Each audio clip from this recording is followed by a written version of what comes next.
love. We were fighting, and I told her that I lack emotions. Like, don't lack, but like, obviously, of course, I have emotions. But the thing is that I jump through those emotions too fast. I outgrow them and I lose interest so fast that it happens.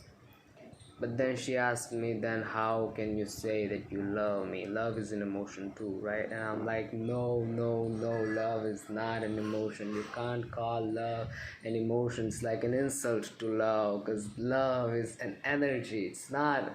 It's like it's an energy. It's a beautiful thing. It's like it's that it's not even a feeling. It's just it just exists in our minds, in our core brain, and the core that we call our heart.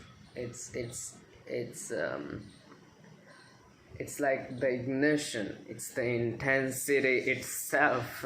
Not even a verb. I mean, it's like there are no words that I could use to describe what love is, but I wish I could, and I can if I give some time to it, and I can't just freestyle it like that. But for now, what the concept that I have in my mind for that is that love obviously is so strong, but when it gets associated with different emotions, it intensifies itself in the worst and the best ways possible, honestly. And it's like this love, when it gets associated with anger or loneliness or sadness or guilt, it intensifies itself. It's like the combination of it those emotions make us wanna love more, make these weird stupid little sacrifices and compromises for love. And it's so beautiful that that's why we call it blind love, because it sees nothing else. It sees nothing else but the person or the object that you love.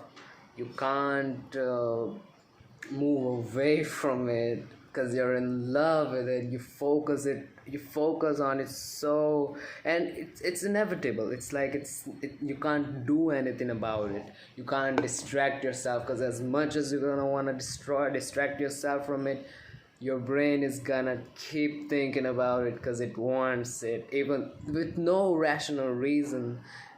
That's what irrational and unconditional love is. The oxytocin, it just makes you focus. You can't, but that's the flow of it. And if you use that flow in your life in such a way, you can conquer the whole freaking world, because it's the strongest energy in human world as a subconscious, because you can use it to focus on anything. If you love your work, no one will be able to distract you. You're gonna work, you're gonna focus in it because you love it, and that's what relationships are. You love a person, obviously, but if you love your relationship more than the person, you make sacrifices for them, for the relationship. And it's beautiful how it all works out in that way, because so many people can't love other people. Even if they do, of course they do, but the intensity, they can't associate it with their happiness. They can't empathize with them. They can't understand them. Despite all the other voices, they can't hear them.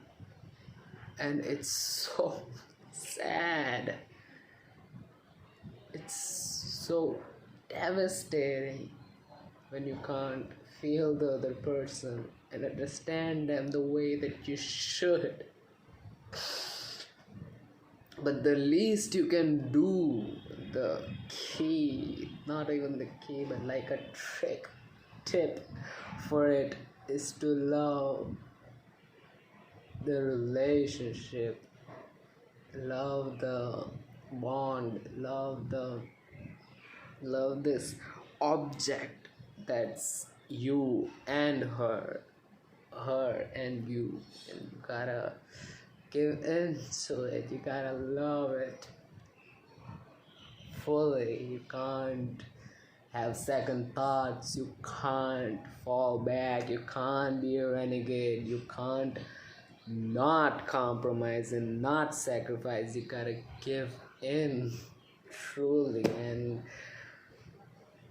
and live your life at the same time.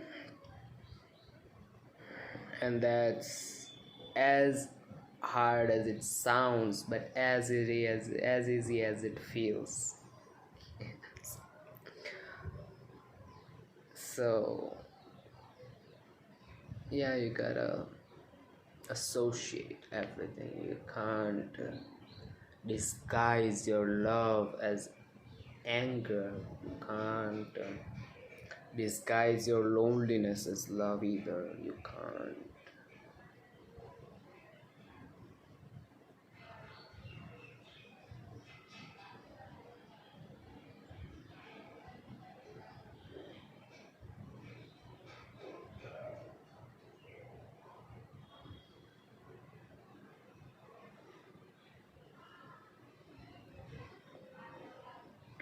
When you love a person, you love them truly, and you look at them as a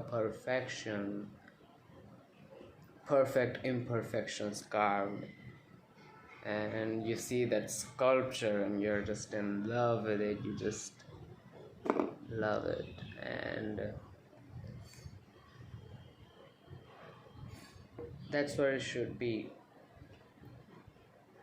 And on both sides, that's what matters more in the relationship, because the ego, the pride of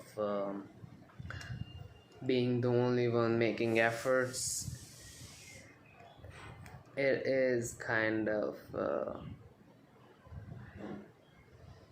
empowering to the destruction of a healthy, beautiful relationship. But of course it is there, and the responsibility of that not happening and that not intensifying in the love, is that responsibility lays with the other person, that should make the same efforts, even more efforts towards the partner.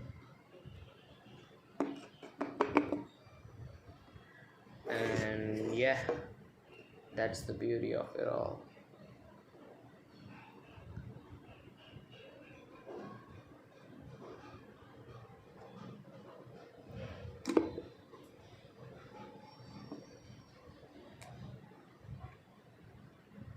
So many relationships are bullshit, and they look like they are perfect, even to each other. Even they themselves, they think it's perfect, they feel it's perfect. And I don't mean to, and nobody in this whole freaking world wants them to know that they're not what they think they are. But as long as it works out and they're happy, what's the big deal? It's just life. Universe just feeds off of people. They're just feeding off of each other, and it's fine. It's fine. It's not a big deal. They're happy.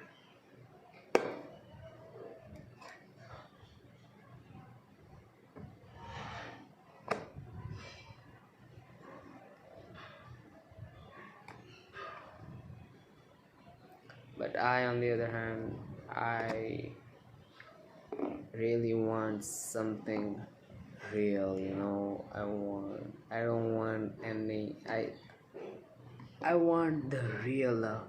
And I heard all these quotes that if you like in this show called BoJack Horseman, he says, if you like find someone that you can bear halfway, just keep them. It's true, it's so true. But oh my God, why would I not want? I mean, why can't I have someone so amazing? And it's not like they don't exist. I've met them, I've been with them, and it still didn't work out. Of course it worked out so well, it worked out so fine, but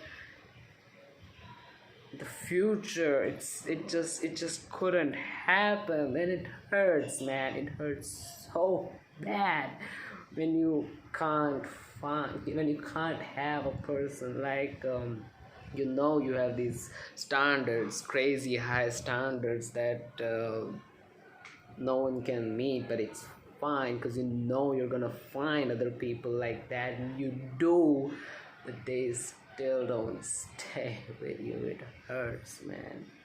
It makes my heart heavy. It makes my chest pain, bro.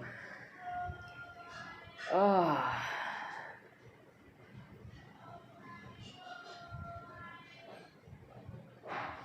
But it's fine. I'd rather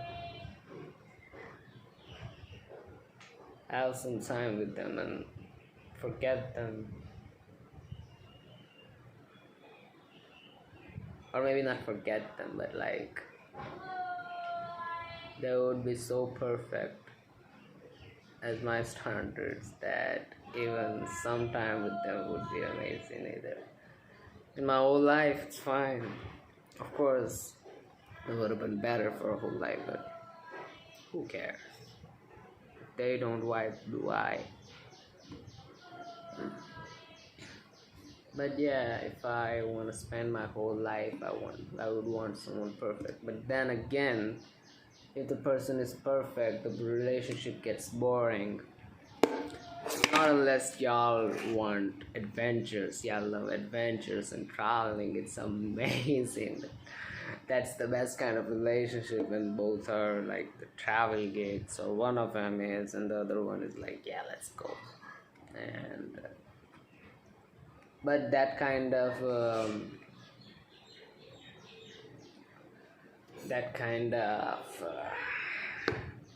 how can I say it? That kind of creates this illusion of love that yeah, you love each other for this, but maybe you both just love this, not each other. Like, does it feel the same when you're at home in each other's arms with nothing interesting going around? Do you still feel that attraction towards each other, or you just keep thinking about those waterfalls and those winds where you feel this rush of hormones that craze you, that make you wanna do things, that make you wanna run, that make you wanna dance in this music? It's not just anything.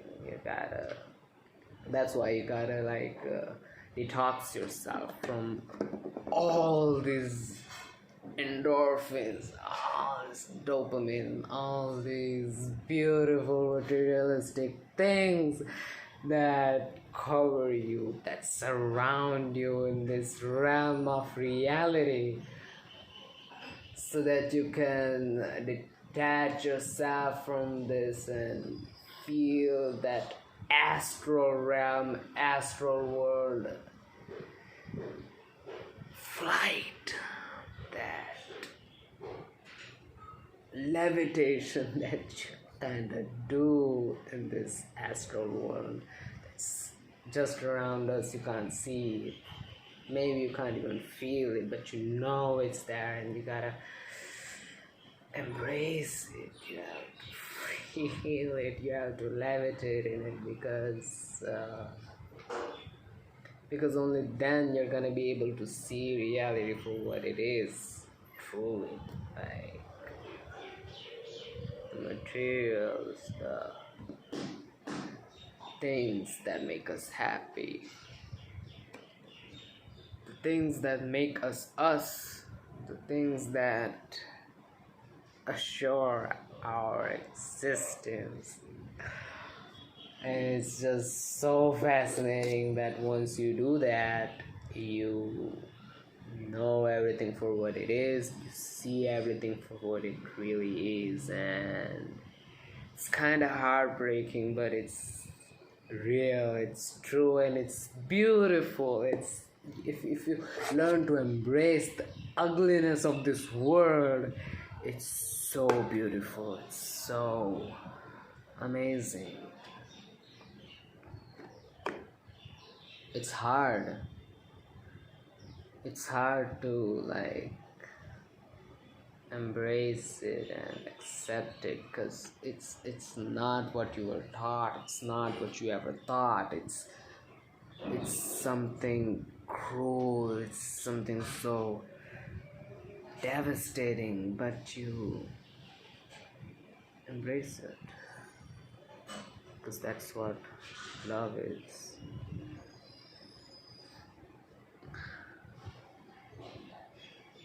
That's what love is.